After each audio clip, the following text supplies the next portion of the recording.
Assalamualaikum warahmatullahi wabarakatuh. Hai teman-teman semua, apa kabar? Semoga teman-teman semua dalam keadaan sehat. Perkenalkan, saya Tifa Merdatila dengan NIM 22002080. Nah, saya adalah mahasiswi Departemen Administrasi Pendidikan Fakultas Ilmu Pendidikan Universitas Negeri Padang. Pada kesempatan kali ini, saya akan menjelaskan sebuah ringkasan buku yang telah saya buat, yaitu dengan judul Manajemen Berbasis Sekolah atau MBS dengan penulis Profesor Dr. Bernadetta Nadea yang diterbitkan tahun 2022. Nah, tugas video ini yaitu untuk memenuhi tugas akhir saya yaitu pada mata kuliah Manajemen Satuan Pendidikan dengan dosen pengampu Ibu Dr. Sulastri MPD.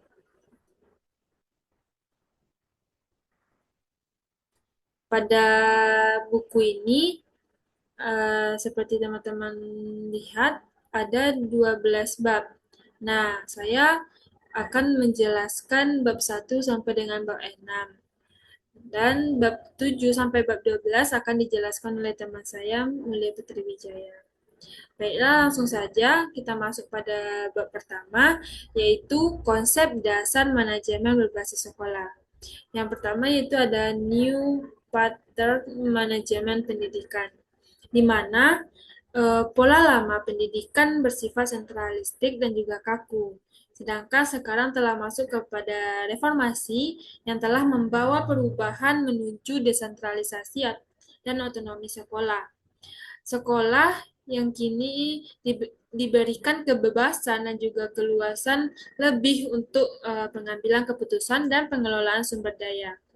Sedangkan pendekatan lama seperti kontrol, ketat, dan birokrasi kini telah diganti dengan profesionalisme, partisipasi, efisiensi, dan juga fleksibilitas. Nah, itulah perbedaan mendasar antara uh, manajemen pendidikan pada pola lama dan juga yang baru. Selanjutnya kita masuk pada tujuan dan juga manfaat manajemen berbasis sekolah. Di sini untuk tujuan manajemen berbasis sekolah ini terdapat ada dua pendapat. Yang pertama ada pendapat Subakir dan juga Sapari tahun 2006, di mana menurut Subakir dan juga Sapari, tujuan dari MBS ini yaitu untuk meningkatkan efisiensi pengelolaan dan juga meningkatkan relevansi pendidikan di sekolah. Sedangkan menurut Mulyasa tahun 2006, tujuan dari MBS ini yang pertama yaitu untuk peningkatan efisiensi. Di antara lain diperoleh melalui keleluasan mengelola sumber daya partisipasi masyarakat dan penyederhanaan birokrasi. Yang kedua yaitu tujuannya untuk peningkatan mutu, di mana eh, melalui partisipasi orang tua terhadap sekolah dan fleksibilitas pengelolaan sekolah dan juga kelas. Yang ketiga yaitu untuk peningkatan pemerataan pendidikan. Nah, selanjutnya yaitu manfaat dari manajemen berbasis sekolah. Manfaat dari manajemen berbasis sekolah ini yang pertama yaitu sekolah ini akan lebih mengenal kekuatan dan juga kelemahan internal dari sekolah tersebut apa. Yang kedua, sekolah juga dapat menyesuaikan pendidikan sesuai dengan kebutuhan peserta didik. Yang ketiga, manfaatnya yaitu meningkatkan tanggung jawab mutu kepada masyarakat, di mana yang keempat, manfaat dari MPS ini yaitu mendorong persaingan sehat antar sekolah melalui inovasi dan juga dukungan masyarakat. Selanjutnya, poin yang ketiga yaitu manajemen berbasis sekolah dan peningkatan mutu pendidikan. Nah, di mana di sini MBS ini tidak otomatis untuk menjamin peningkatan mutu jika diterapkan secara parsial, tetapi dapat juga mendukung mutu melalui pengelolaan yang berorientasi pada kebutuhan sekolah dan juga stakeholder. Nah, mutu pendidikan sendiri dipahami dari berbagai perspektif, mulai dari standar, kepuasan pelanggan, dan juga karakteristik unik dari sekolah tersebut.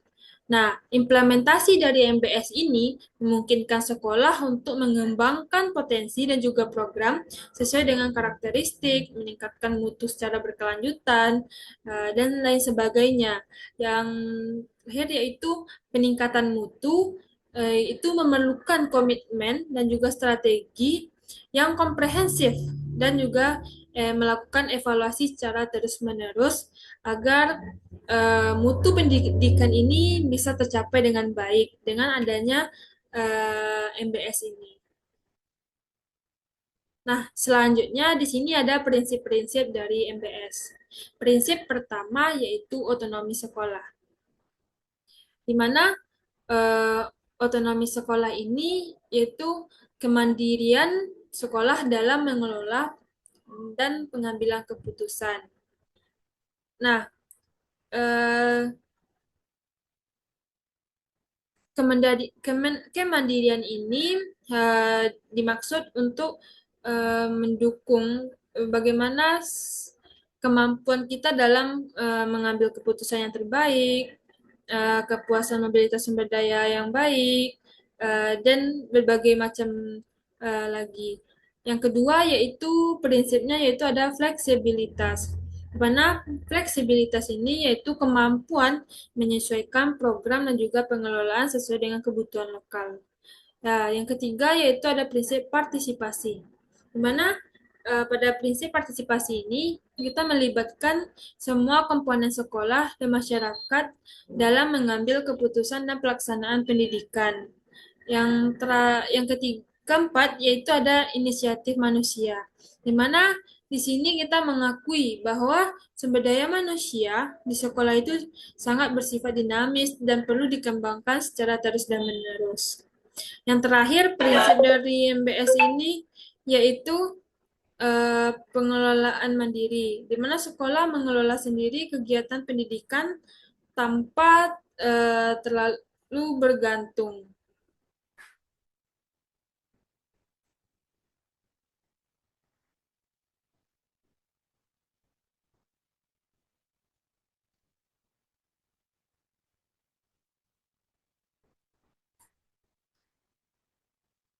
Mungkin prinsip yang keempat yaitu inisiatif manusia, yaitu mengakui bahwasanya sumber daya manusia di sekolah bersifat dinamis dan perlu dikembangkan terus-menerus. Yang terakhir yaitu pengelolaan mandiri, di mana sekolah mengelola sendiri kegiatan pendidikan tanpa terlalu tergantung pada instruksi dari atas. Selanjutnya yaitu ada karakteristik MBS, di mana yang pertama, MBS ini memiliki visi dan misi yang jelas, di mana sekolah harus berfungsi mewakili harapan, nilai, dan juga budaya yang membimbing seluruh kegiatan yang terjadi di dalam sekolah tersebut. Yang kedua, MBS yaitu memiliki kemandirian yang tinggi, di mana sekolah memiliki otonomi dalam pengelolaan strategis dan operasional, serta mampu mengembangkan program sesuai kebutuhan. Yang ketiga yaitu ada berorientasi pada pengembangan potensi, di mana MBS sendiri atau sekolah mengembangkan dan memanfaatkan potensi sumber daya manusia, siswa, dan lingkungan untuk meningkatkan mutu pendidikan. Yang terakhir yaitu memiliki fleksibilitas dan juga adaptif. Sekolah harus mampu menyesuaikan diri terhadap perubahan lingkungan dan kebutuhan masyarakat.